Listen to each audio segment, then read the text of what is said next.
off. The one pair is about there. The other pair is there, and I thought I was going to have it off, and it's not. So we'll see just what happens here. This canvas is kind of little. When I got here with it and got that set up, I was mad at myself that I didn't bring a bigger canvas, but my thought was that I might be able to get this size canvas mostly finished, and a bigger one would be a challenge. And this in itself might be a challenge. We'll see.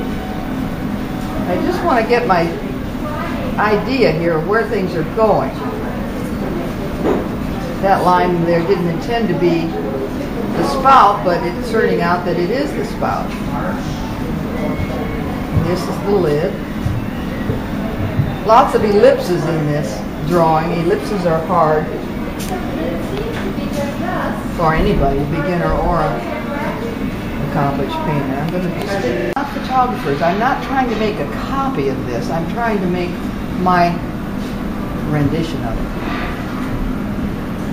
But I am a realistic painter, so it's definitely going to look like a copper pot with hydrangeas and two pairs. I mean, you're not going to have to think, geez, what the heck is that? That's just the way I paint. That's okay. That's okay. People understand that. Yeah, there's no guessing about my subject matter. And I love this little bit of fringe that's here. And I love to paint fringe. I have a couple of paintings with fringe in them, and this one is kind of an accident that it happened to be in here, but because this is Carolyn's placemat. But I made sure that I had these things high enough so I could get this corner of this fringe in here, which goes down there and off. Okay, and then the fringe will be like, you know, in there, but that'll come later. Technique. And I didn't want to get that experiment in a demo. Okay, now I'm seeing a really rich dark in here on the side of that copper pot, because obviously there's no light that can get there. So it's obviously an interesting shadow there on the side of that copper pot. And I'm using red and green, sap green, and alizarin crimson, which makes a beautiful rich dark. And I might have added a little blue in there, probably ultra blue. And as I put that in, I'm getting the little edge there of my yellow pear. That's the very darkest thing I see up there, is that right there. And I want to be sure and get it in there. The second darkest things I see are the shadows of the green background and the shadows of in here of the green. Oh, I see something else really dark. And that is this little corner of the table that's sticking up there underneath that. And I want to get that in because that's a interesting. Oh, I see I'm going to have problems with this easel. So we'll just do that.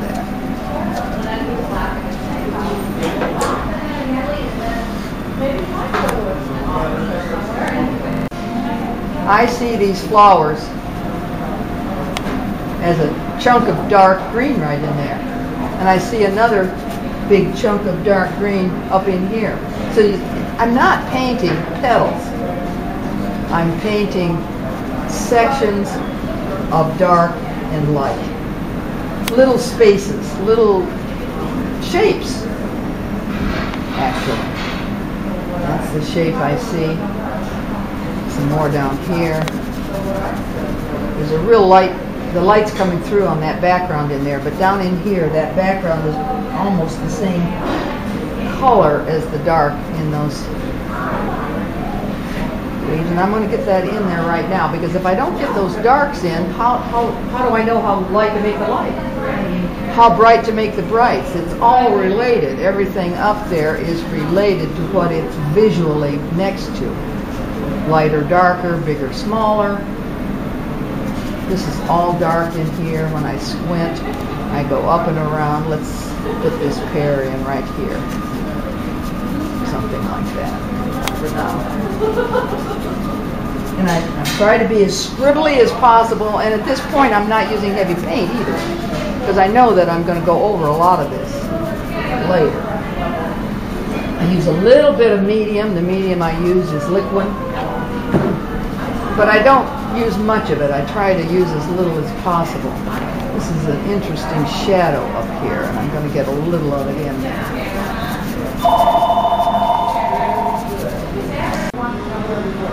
Dark again and get that leaf. See how I drew that leaf in there, but then I didn't paint it. You can tell I got a little phthalo blue there instead of ultra, so it won't matter. Alright, that's that dark shadow on that leaf there.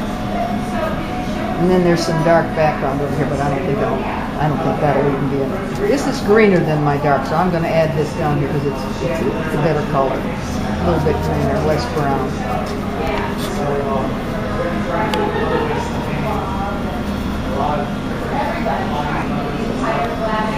Okay, there's a real dark edge on this pear here. Still haven't decided what I'm doing with that pear, where he's going to be. He might actually be all in there. But he's red, and I'm not going to clean my brush. I'm just going to wipe it. And the reason I'm doing that is because I want to continue the tones that I'm using throughout the painting. I'm adding some of my dark green that I already had mixed up that I've been using with some red, cad red light.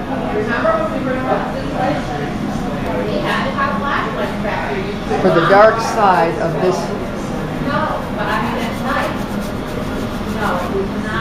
pear here.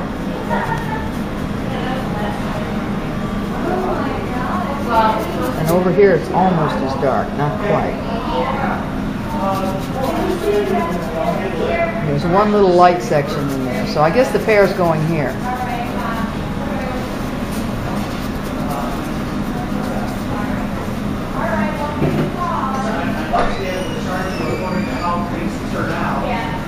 Okay, now I've got some dark shadows under here of the green again, back to the green.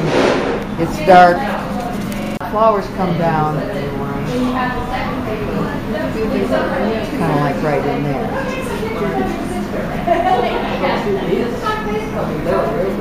And there's a shadow under that, right under that flower.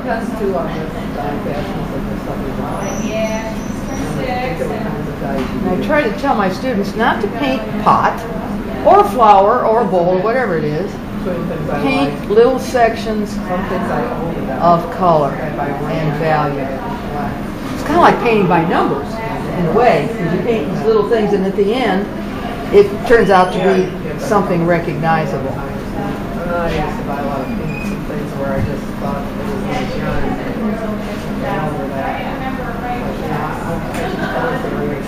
I haven't got the curve quite right on my spout, but you know what?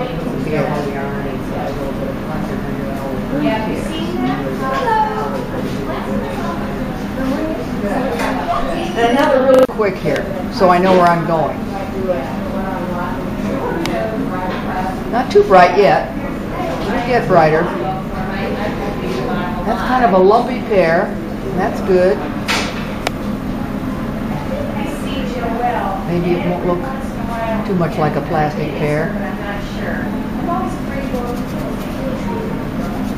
Got to get these bright colors in next. Since I've gotten most of my darks in there, the next step is the brights.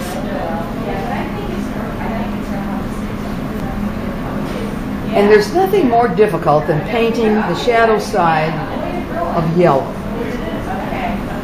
And I have all these different dark greens here. I mean, theoretically, on the color chart, it should be purple. That never works really well for me, putting purple over there. I don't know. What about blue? Well, then you got green, because you've got, so that's what I'm using, basically. Yeah.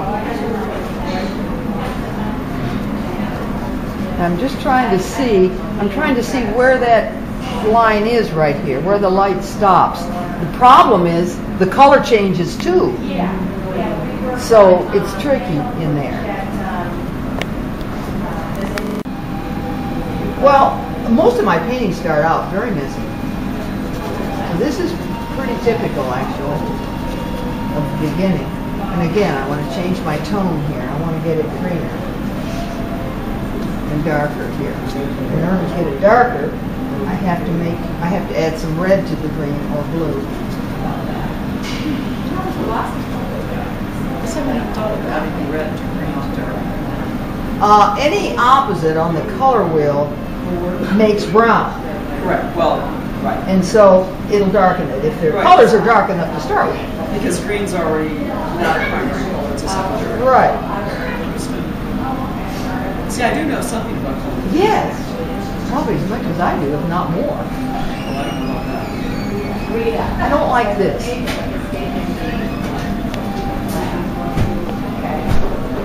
Now, one thing I'm not doing that I hound my students to do, I'm not stepping back, so maybe I should. Because that's so important. Yeah, you have to step back. You can't see what you're doing if you stay in there. You get too. And that's one advantage of standing instead of sitting. When you're Correct. sitting, I like to use a lot of media. I think if the paint is good quality paint, you shouldn't have to. I don't know. That's a little different. What other brands do you look for? Window. For most. Well, that was part of the job.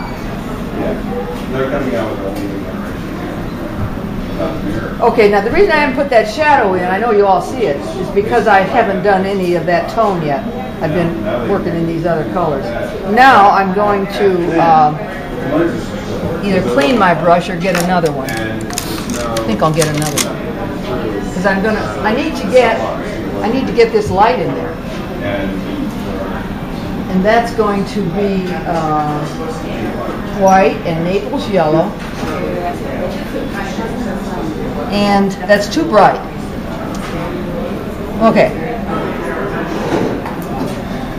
Don't want it to get too light too quick. So I hit a little bit of a brownish mixture that I had up here. I'm not sure what was in it. But it worked. No, it didn't work. Too light.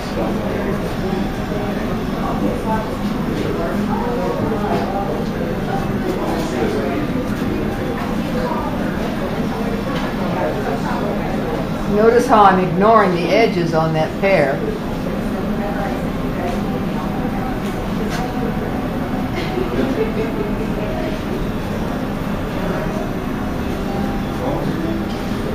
Probably going to be kind of a little bit of a detailed edge there. It's almost a tan and white. There's not much cream in it. Kind of maybe a sienna, raw sienna, white, and little Naples yellow maybe. Naples yellow is a really neat color.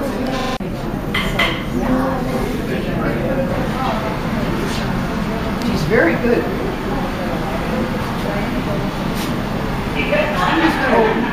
Darken some of my darks instead of lightening the lights.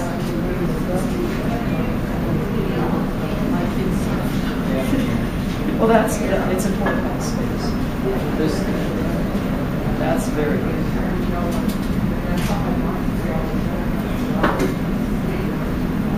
I don't think that looks much like a leaf. Hopefully it will.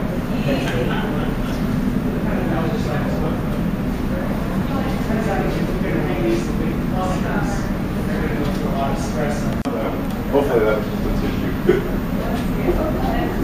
Sometimes it's just a little speck. So there's one that's just an occasional Saturday, and then she's going to do the series again on Thursday night.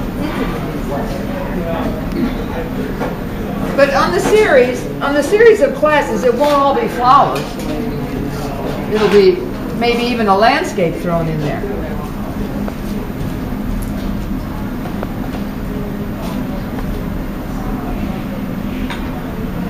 Okay.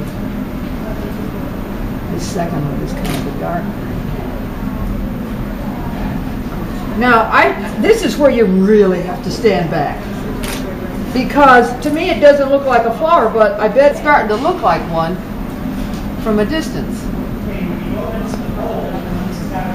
Oh, okay. Then keep working, Diane. I'll stand that. Sorry, That's all right. I'll come back.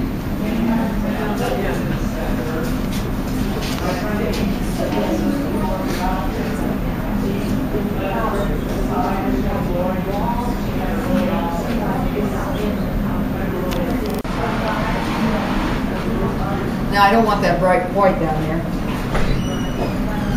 It just came off my brush. But there's no way that light will go around the corner and be on that flower. I just don't think. So she's going ahead and paying for the getting the discount, which is, it's more. And this can also very easily become too detailed. I mean, you get going, you know, and it's so tempting to put every single flower in. But like I said, the viewer is not an idiot. He can figure out that if there's a flower, that's another one right beside it. But you just have to really make suggestions. They'll figure out the rest. That's kind of a bright one back there underneath where the light is catching it. Well, that's the idea. That might be too bright. I don't know that. It's certainly brighter than anything else I have in here.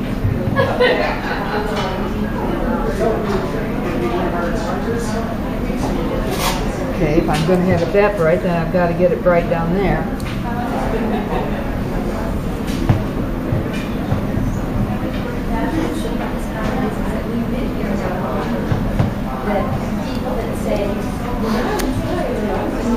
And, you know, another thing is sometimes do we really even care what kind of flower it is? If it's pretty and the colors and the values are interesting and if it's pleasing to the eye, there's a flower called artist flower. It has to be there to show that there is an underpart to that lid. And I'm putting lots of blue in that. And then there's a top on it that I haven't even paid any attention to at this point. But I guess I better put that on there. Just draw it. Let's see. It's right in the middle. And it comes down to about there, so I'll start there. Just put that in for now. I'll put a light side on it later. But it is a lid. You can see that it's a lid. And this is also kind of dark. But I need to get this in so it's conceivable. I got a lot of work to do here yet.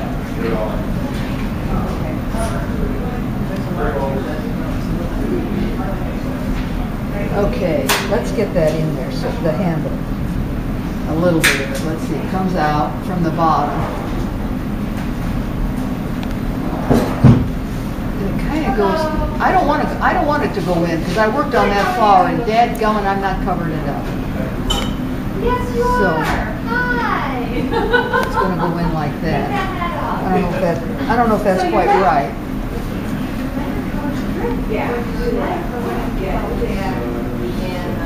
This looks funny. It's not curved enough. Put that down there.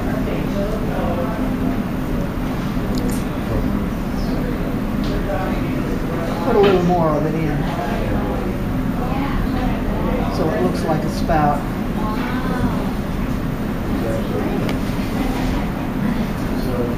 Okay, so what am I doing? Oh, fringe. Great.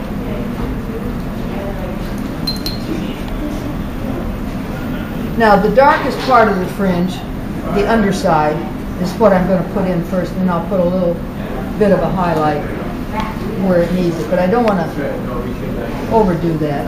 Oh, these paints are so nice and buttery. Could you maybe talk just a little bit about how you get that material, the white part to look like it's hanging? Fringes here. I don't want them to be too perfect. I want them to be just like they are up there. And I've got a little too much paint on this. I'm going to thin it just slightly with liquid.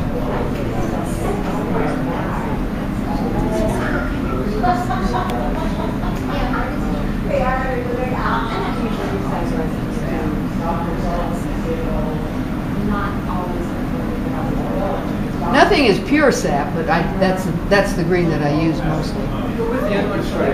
Chromium oxide green. It's on. Those are on my supply list, which Carolyn should have.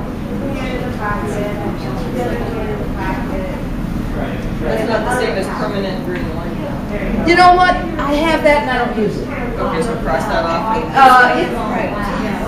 It's in the book.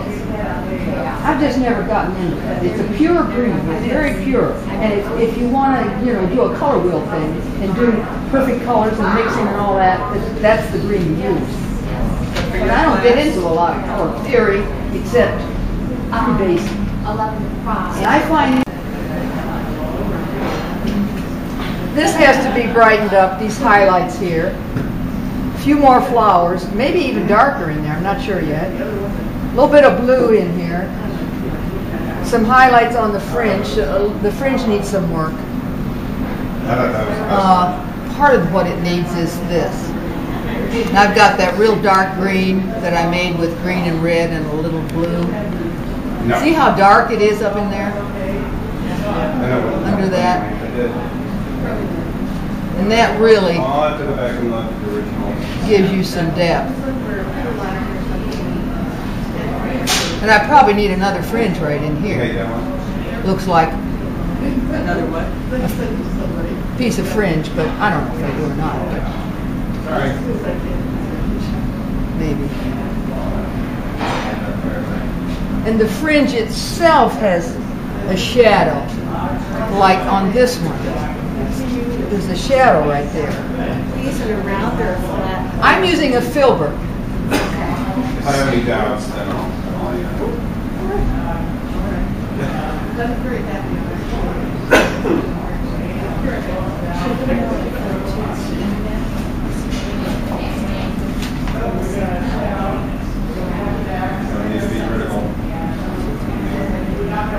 don't want those to be that bright. No, it's not. We need to understand that.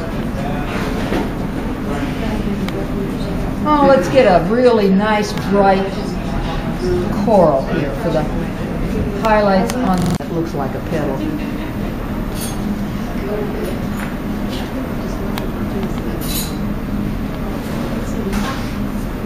Now I want it to be a little bit greener.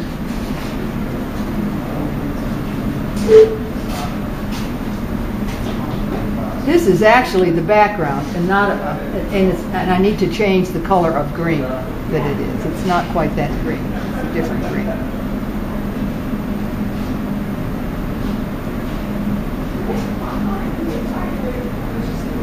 So where the background starts and the flowers begin, well, do we care? See, that's just it. We don't. We might care, depends on how it looks. But we don't have to do that. And I may indicate the edge here with an even darker color.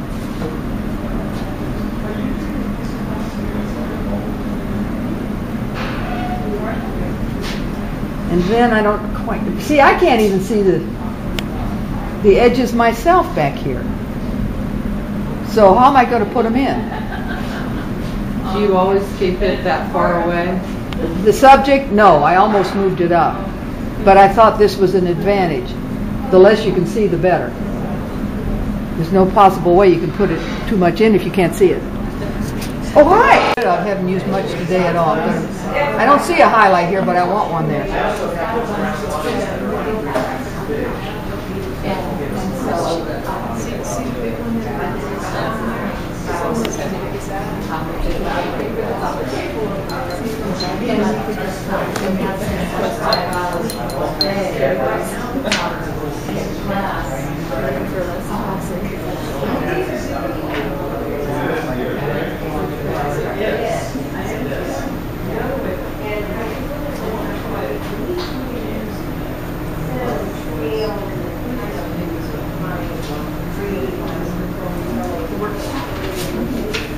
And dip your toe in that first? I don't know how much more I'm going to do. Now it needs to sit for at least a day. I need to get my eyes away from it. I might not do it, and I don't know. It needs to set, and my eyes need to relax, and I need to, usually if it needs something, it'll hit you the next time you look at it. Or look at it in the mirror.